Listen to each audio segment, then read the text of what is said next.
Fala turma, tudo bem com vocês? Bem-vindos a mais uma aula sobre as funções administrativas básicas. Na aula passada a gente falou sobre planejamento e a gente viu os níveis do planejamento: o planejamento estratégico, o tático e o operacional. E a gente fechou a aula passada falando sobre as vantagens ou os benefícios do planejamento para as organizações. Na aula de hoje, dando continuidade às funções administrativas básicas, a gente vai falar sobre organização. Não organização como empresa, mas organização como função da administração, ok? Vamos começar, turma, vendo o conceito de organização. Então, nós temos aqui que organização significa o processo de dispor qualquer conjunto de recursos de forma a facilitar a realização do planejamento. Então, qualquer conjunto de recursos, a gente está falando sobre recursos materiais, financeiros e de capital humano, tá? De capital intelectual. Então, a organização aqui aparece como uma consequência do planejamento, né? Então, ela dispõe aí qualquer conjunto de recursos para facilitar as ações de planejamento. Organizar significa, portanto, alocar os recursos, dispor os recursos, tá? Pessoas, capital, matéria-prima, máquinas e equipamentos, tecnologia e informação para as diversas áreas da empresa. Então, aqui a empresa pega os recursos necessários e distribui esses recursos entre as áreas, entre os departamentos internos, a fim de que todos possam executar os planos traçados e alcançar os objetivos organizacionais. Tá claro isso? Esse é o conceito de organização. Para que isso aconteça, a empresa precisa dividir o trabalho de seus membros. Então a gente vai falar aqui sobre divisão do trabalho. O que é divisão do trabalho? Designando a responsabilidade e a autoridade de cada um deles, desenhando assim a estrutura organizacional. A gente vai falar ainda na aula de hoje sobre organização, sobre estrutura organizacional. A gente vai ver os principais tipos aí de departamentalização, tá? São 5 tipos principais. Não percam ainda na aula de hoje. Muito bem. De acordo com Maximiano, que é um dos autores aqui bastante citados, né, quando a gente fala sobre funções administrativas básicas, ele fala o seguinte, que as tarefas precisam ser divididas em partes, tá? Para serem desempenhadas por pessoas ou grupos de pessoas, agrupadas em áreas, departamentos ou projetos. E isso ele chama de divisão do trabalho, tá? Então, divisão do trabalho é dividir o trabalho em partes para que esse trabalho possa ser desempenhado pelas pessoas, pelos membros organizacionais, que estão aí agrupados em áreas, departamentos ou projetos. O conjunto de tarefas sob responsabilidade de um profissional é chamado de cargo, tá? Cargo, então, conjunto de tarefas sob responsabilidade de um profissional, cuja posição no organograma define o nível de hierarquia do ocupante, tá? Se ele está mais no nível operacional, mais para o nível tático ou mais para o nível estratégico. Assim como a quem deve reportar, tá? Quem é o seu gestor, quem é o seu líder, quem é o seu superior, suas ações, suas tarefas e sobre quem deve exercer autoridade, se ele também acaba tendo algum subordinado, algum liderado. Tá? Ele pode ter um superior imediato, mas também pode ter subordinados abaixo dele.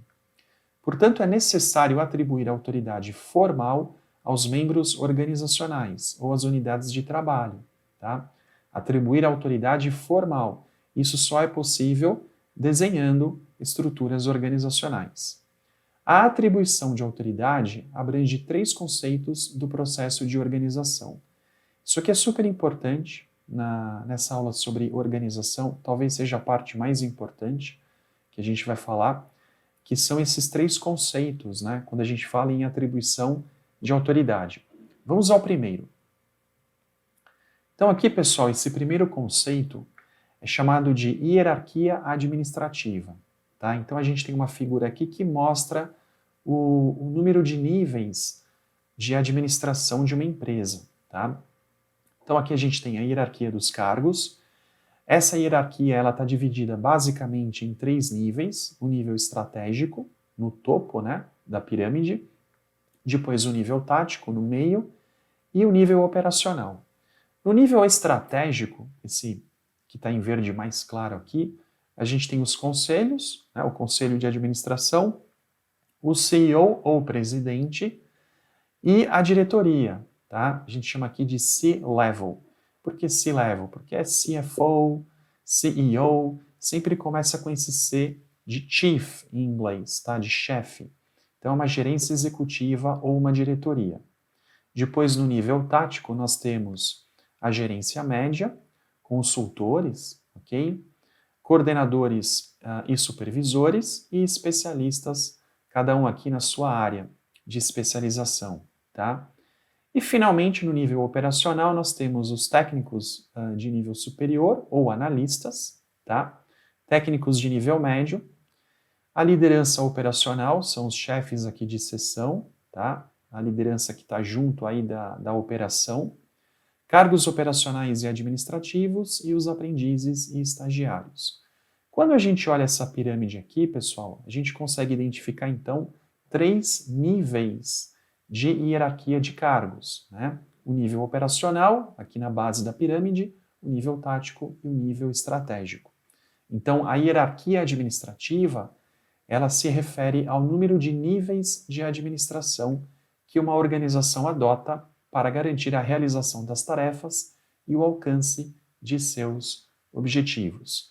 Basicamente, a hierarquia administrativa é uma consequência da divisão do trabalho, tá?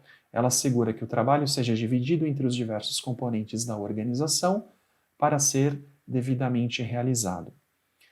Tradicionalmente, turma, via de regra, tá? As empresas têm 3 níveis aqui hierárquicos de cargos, tá? Como a gente representou nessa figura. O nível operacional, o tático e o estratégico. Existem outras formas, né, de organizar a hierarquia de cargos, mas tradicionalmente são 3 níveis principais. O outro conceito que a gente precisa falar aqui sobre atribuição de autoridade é a amplitude de controle. Esse conceito cai bastante, tá, em provas de concurso público, o que é amplitude de controle, qual o conceito, né, de amplitude de controle. Isso aqui é bastante cobrado em provas de concurso. Então, amplitude de controle refere-se ao número de empregados que devem se reportar a um administrador ou a um líder, tá? Número de empregados que devem se reportar a um administrador. Quanto maior a amplitude de controle, maior é o número de subordinados para cada administrador, tá? Então, se eu falo em amplitude elevada, eu vou ter um grande número de subordinados para um líder, para um administrador. Essa figura aqui, olha, do livro do Sobral e da Pesci, mostra bem claramente o que é essa amplitude de controle, tá? Então aqui a gente tem uma estrutura organizacional, essa estrutura é mais aguda, tá? Porque existem mais níveis hierárquicos aqui, e a gente consegue ver, né, essa amplitude de controle, que é mais aguda.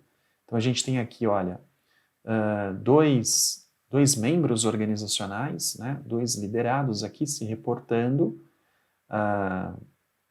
a esses 2 aqui, né, esses 2 se reportando a esses 2 aqui se reportando a esse, que se reporta a esse daqui e que se reporta a esse último aqui.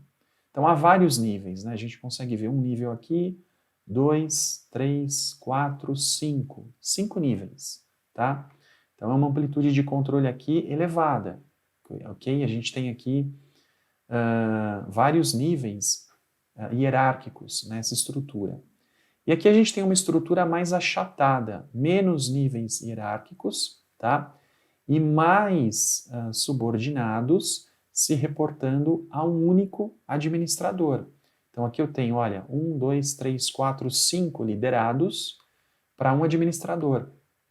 E esse administrador aqui se reporta a outro aqui. Então são apenas 3 níveis. Aqui eu tenho 5, uma estrutura mais aguda, e aqui eu tenho 3 níveis, uma estrutura mais achatada, tá? Quanto maior a amplitude de controle, maior é o número de subordinados para cada administrador. Então aqui a amplitude é maior, né? Eu tenho mais subordinados para um único administrador. Então, nessa estrutura achatada aqui, eu tenho uma amplitude de controle maior. Beleza? Depois, o outro conceito é o grau de centralização ou descentralização do processo de tomada de decisões. Tá?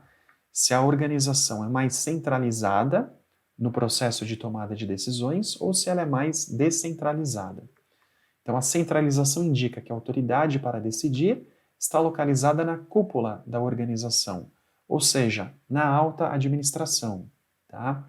Contrariamente, a descentralização aponta para uma dispersão da autoridade nos níveis organizacionais mais baixos, ou seja, o poder de decisão está mais compartilhado, está mais dividido entre os diversos níveis da organização.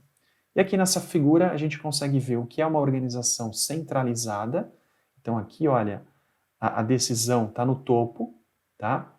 Dos níveis hierárquicos. Aqui são 3 níveis hierárquicos que a gente consegue ver nessa estrutura. E a organização centralizada está apontando aqui, ó, para esse nível aqui mais alto de tomada de decisão, responsável pelo processo de tomada de decisão. Na organização descentralizada, a gente vê que a decisão está mais no nível tático, né? Está no meio aqui dessa estrutura. Então, essa gerência média aqui, ó, tem o poder de tomar decisão. Então, são 3 diretores ou 3 gerentes médios, tá? Tanto faz aqui, ou é direção ou é gerência média. Mas o poder de decisão, o poder de tomada de decisão, está num nível mais intermediário, ou seja, está mais diluindo esse poder de decisão, tá? Por isso é uma organização descentralizada. Então a gente viu aqui, olha, a atribuição de autoridade em 3 conceitos do processo de organização. Hierarquia administrativa, tá? O número de níveis de administração de uma empresa. Amplitude de controle, tá? Que se refere ao número de empregados que devem se reportar a um administrador. E o grau de centralização ou descentralização do processo de tomada de decisões. Tá? Se a autoridade para decidir está localizada na cúpula da organização ou se há uma dispersão da autoridade nos níveis organizacionais mais baixos. Okay? Muito bem, turma. A maneira pela qual as atividades da organização são divididas, organizadas e coordenadas é denominada estrutura organizacional, que é o que a gente vai ver daqui para frente, tá? A estrutura organizacional constitui a arquitetura ou formato organizacional, referindo-se à configuração dos órgãos e das equipes da organização. Então aqui nessa figura a gente tem um exemplo de estrutura organizacional, tá? Quando a gente desenha aqui os níveis hierárquicos, né? A posição de cada membro organizacional na estrutura da empresa, a gente está falando sobre estrutura organizacional. Okay? Por um lado, a hierarquia administrativa, a amplitude de controle e o grau de centralização ou descentralização do processo de tomada de decisões são fatores interligados que constituem a estrutura vertical. Então a gente viu lá esses 3 conceitos, né? Hierarquia administrativa, amplitude de controle, grau de centralização ou descentralização. Esses 3 conceitos aqui, tá? São fatores interligados que constituem a estrutura vertical. Quando eu falo em hierarquia administrativa, eu estou falando em níveis hierárquicos. Então eu estou pensando na empresa de cima para baixo, tá? Top-down. Amplitude de controle, a mesma coisa. Eu estou falando de empregados, né, um determinado número de empregados que se reportam a um administrador. Esse administrador está num nível acima desses subordinados. Tá? Então, é uma estrutura vertical. Grau de centralização ou descentralização do processo de tomada de decisões. A mesma coisa. Okay? Se a estrutura é mais centralizada ou menos centralizada. Mas eu também estou pensando em níveis hierárquicos, né? E se eu estou falando em alta administração tomando sempre as decisões, eu estou falando de uma organização mais centralizada. Se eu estou falando que o poder de decisão está mais disperso Nesses níveis hierárquicos, eu estou falando de uma organização mais descentralizada. Mas, de qualquer maneira, eu estou sempre pensando aqui em uma estrutura vertical, tá? Por outro lado, o desenho departamental refere-se à especialização horizontal da organização e às unidades organizacionais que são chamadas de departamentos ou divisões. Agora, aqui quando eu falo em desenho departamental, eu estou pensando nos diversos departamentos da empresa, nas diversas áreas internas da empresa, e aí eu estou falando sobre especialização horizontal. Então, eu vou ter na mesma linha, tá? Na mesma linha da estrutura organizacional, o departamento de marketing, o departamento de produção, de logística, o departamento financeiro, de recursos humanos, enfim, todos os departamentos clássicos que constituem uma estrutura organizacional. Quando eu falo em departamentos, eu falo em especialização horizontal da organização, ok? Muito bem, turma. Vamos começar então a falar sobre os principais tipos, né? As principais abordagens de departamentalização, ok? Em geral, turma, nós temos 5 categorias, tá? Existem outras abordagens. Na aula de hoje a gente vai se concentrar nessas 5 principais, mas no meu outro curso, tá? Na minha outra disciplina, eu abordo todas as outras estruturas organizacionais existentes. Na aula de hoje a gente vai se concentrar então nessas 5. Quais são essas 5 categorias? A funcional, por produto, por cliente, geográfica e por processo, tá? De acordo com o livro aí do Sobral e da Pesci de 2013. Vamos começar pela departamentalização funcional, tá? Tem como objetivo principal agrupar as atividades e tarefas de uma organização de acordo com as funções principais desenvolvidas por ela. Então, departamentalização funcional tem a ver com as funções principais exercidas pela organização, tá? É possivelmente a forma mais utilizada por permitir otimizar o uso dos recursos. Aqui as empresas acabam otimizando, né, o emprego dos seus recursos. Elas têm uma economia aqui em relação aos recursos empregados quando elas utilizam a departamentalização funcional. Então nós temos aqui uma figura, né, que mostra como é essa departamentalização funcional. Então nós temos aqui o chefe executivo, que seria aí o diretor-presidente ou o presidente da empresa. Num nível inferior, nós temos os departamentos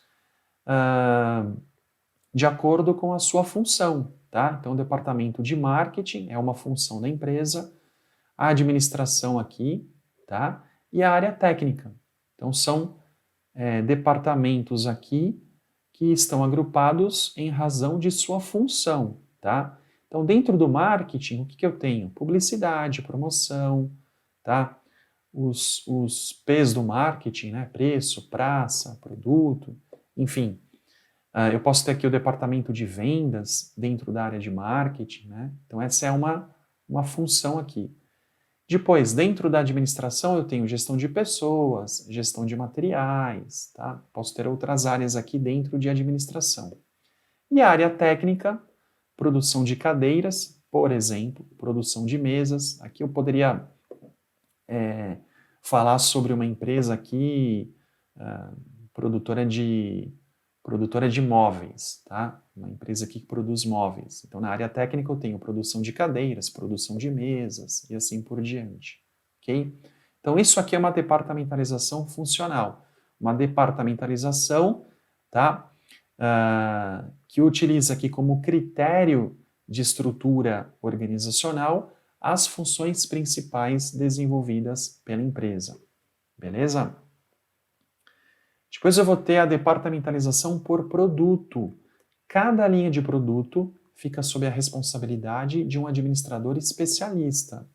É utilizada principalmente quando existe uma significativa diversificação de produtos ou serviços que demandam pessoal, soluções ou tecnologias mais específicas. Então aqui, por exemplo, eu tenho um supermercado.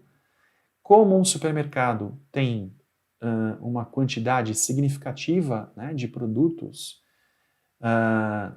e essa quantidade demanda, né, pessoal, soluções, tecnologias específicas, a gente pode aqui utilizar a departamentalização por produto. Então nós temos aqui a diretoria, logo abaixo, né, essa departamentalização por produto, FLV aqui, então, frutas, legumes e verduras. Então, isso daqui é um departamento, tá?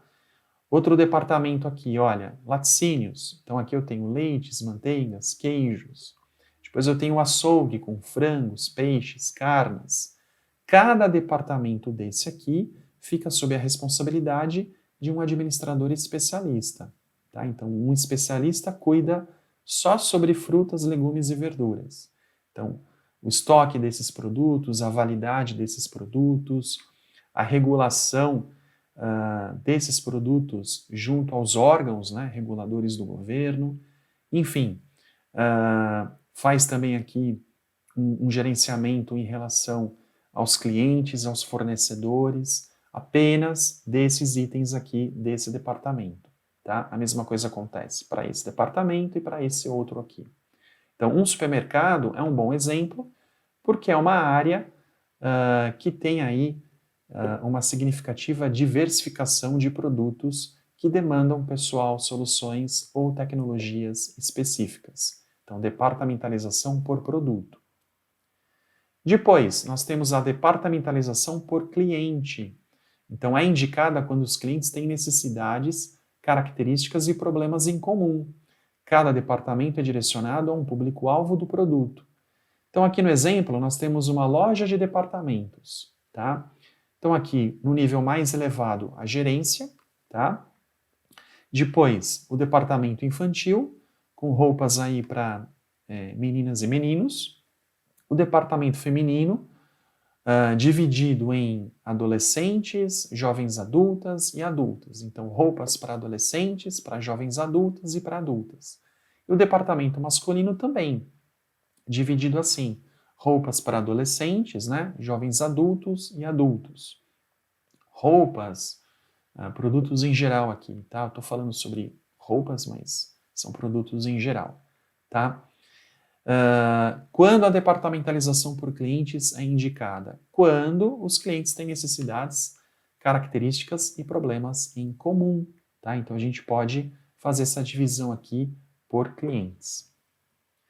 Depois nós temos uma departamentalização geográfica. Então, baseia-se em áreas geográficas, de acordo com os locais nos quais se realizam operações ou segundo a segmentação de mercados.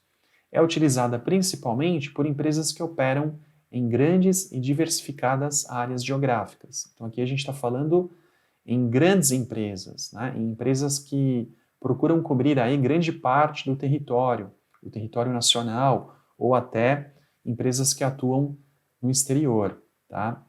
Exemplo aqui, olha, varejistas. Então eu tenho no primeiro nível a diretoria, no nível mais alto, e depois a divisão em função da região geográfica, tá? Região sul.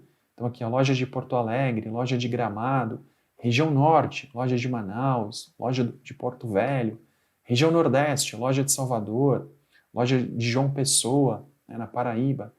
Então, essa departamentalização geográfica, ela faz sentido, tá? Quando as empresas operam em grandes e diversificadas áreas geográficas. Por que essa divisão aqui? Porque cada região vai demandar uma atenção particular, tá, da empresa. Os consumidores da região sul, por exemplo, são diferentes dos consumidores da região norte, que são diferentes dos consumidores da região nordeste e assim por diante. Por isso, a departamentalização geográfica faz sentido, tá? E depois, por fim, pessoal, nós temos a departamentalização por processo. Então, utiliza como critério os principais processos da organização, que demandam qualificações específicas, tá? Departamentalização por processo, o próprio nome diz, tá? Vai depender aqui dos processos da organização. Essa departamentalização é utilizada quase que restritamente a aplicações nos níveis mais baixos da estrutura organizacional. Então a gente está falando aqui, olha, do nível operacional. Se a gente pensar lá na pirâmide organizacional, é a base da pirâmide, tá? É o nível operacional. Das empresas industriais e de serviços, principalmente nas áreas produtivas ou de operações. Por que nas áreas produtivas e de operações? Porque são nessas áreas, tá, que as tarefas mais rotineiras, mais operacionais são realizadas, ok? Essa departamentalização envolve a diferenciação e o agrupamento das atividades de acordo com as etapas de execução de um processo. Olha o exemplo aqui, olha, montadora de carros, tá? Então a gente está falando da indústria, mais especificamente aqui da linha de produção, tá? Quando a gente falar sobre montadora de carros, falando sobre departamentalização por processo, a gente precisa pensar aqui na linha de produção. Então aqui nós temos os processos pelos quais, né, o automóvel aqui passa, né, pelos processos pelos quais ele é fabricado. Então a gente tem a montagem da base, em seguida a colocação de pneus, depois a colocação de portas, depois a colocação do motor, montagem da carcaça e finalmente a pintura. Então aqui são os processos, né, que fazem parte da fabricação de um veículo automotor dentro de uma montadora de carros, tá? Então essa é a departamentalização por processo. O que a gente viu então, pessoal? A gente viu as principais, né, abordagens de departamentalização. Então, funcional por produto, por cliente, geográfica e por processo. Falando sobre organização, que é uma função administrativa básica. Como eu falei para vocês, existem outras abordagens de departamentalização, mas a gente vai ver essas outras abordagens e também essas que a gente viu agora na aula de hoje, com mais profundidade, num outro curso que eu estou desenvolvendo para vocês. Tá? Aí a gente vai falar de novo sobre as estruturas organizacionais, outras estruturas que a gente não viu hoje, e a gente vai se aprofundar nesse assunto. Aqui é só para vocês terem uma ideia de que quando a gente fala sobre organização enquanto função administrativa básica, a gente também fala sobre as principais abordagens da departamentalização ou das estruturas organizacionais. E para fechar essa aula sobre organização, a gente vê aqui as etapas da função administrativa organização. Então a gente tem aqui, olha, a análise dos objetivos, tá? Então a gente vê aqui esses objetivos com base naquilo que foi desenhado no planejamento, tá? A gente viu que a função administrativa de organização, ela ajuda a execução do planejamento, tá? Então, a organização é a alocação de recursos para as diversas áreas da empresa. E essa alocação de recursos faz com que o planejamento se dê na prática, tá? Aí nós vimos a divisão do trabalho, definição de responsabilidade, definição de autoridade, e o desenho da estrutura organizacional vem de encontro, né, a essa definição de responsabilidade e a definição de autoridade. Então essas são as etapas aí da função administrativa organização. Beleza, turma? Espero que vocês tenham gostado da aula sobre organização. Então a gente já viu planejamento enquanto função administrativa básica. Na aula de hoje, organização. E nas próximas duas aulas a gente vai falar sobre direção ou liderança e controle, como também funções administrativas básicas. Beleza, turma? Vejo vocês então nos próximos vídeos. Bons estudos, um grande abraço, tchau!